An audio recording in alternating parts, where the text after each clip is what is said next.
పార్వతీ రాజరాజేశ్వర స్వామి దేవాలయం వెల్గటూరు గ్రామము. ఈ యొక్క దేవాలయంలో మేము అర్చకులము. నా పేరు శివ గణేష్. గత 8 సంవత్సరాల నుండి నేను ఇక్కడ అర్చకత్వం చేయడం జరుగుతుంది. అయితే నిన్న రాత్రి కొందరు దొంగలు కలిసి ఆలయంలో ఉండేటువంటి ధర్మహుండిని ధ్వంసం చేసి గుడి బయట పాడేసి అందులో ఉన్నటువంటి ధనాన్ని దోచుకోవడం జరిగింది.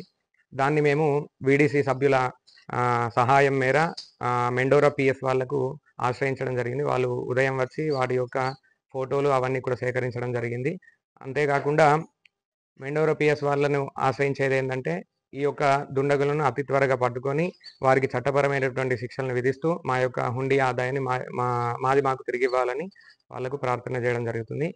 ఈ హుండీని శివరాత్రి ఉత్సవానికి ముందు, శివరాత్రి ఉత్సవం తర్వాత తీయడం జరుగుతుంది. అయితే గతంలో జరిగినటువంటి శివరాత్రి తర్వాత ఆ ఉత్సవం యొక్క ఆదాయాన్ని తీయడం జరిగింది. అప్పటి నుండి ఇప్పటి వరకు ఉన్నటువంటి ధనం అంటే సుమారుగా 30 నుండి 50,000 మధ్యలో ఈ యొక్క ఆదాయం అనేది ఉంటుంది.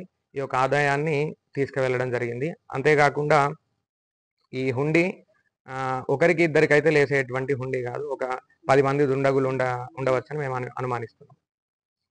ఇది శ్రీ రాజరాజేశ్వర స్వామి దేవాలయం వెల్కటూర్.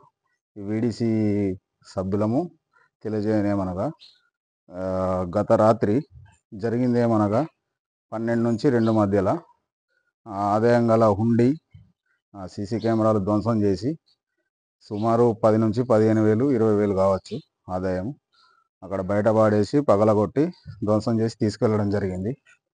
ఇది కూడా మేము తొందరగానే పోలీసు ఆధ్వర్యంలో వాళ్ళకి ఇన్ఫర్మేషన్ ఇచ్చి 3:30కు ఈ దేవాలయంను క్లీన్ చేసేందుకు వచ్చేవాళ్ళు మాకు ఇన్ఫర్మేషన్ ఇవ్వడం వల్ల మేము కూడా తక్షణమే పోలీసులకు ఇన్ఫర్మేషన్ ఇచ్చి ఇది చర్యలు తీసుకోవాలని పోలీసులకు కూడా కోరినాము. వాళ్ళు కూడా అన్ని విజువల్స్ ఫుటేజ్ తీసుకున్నారు.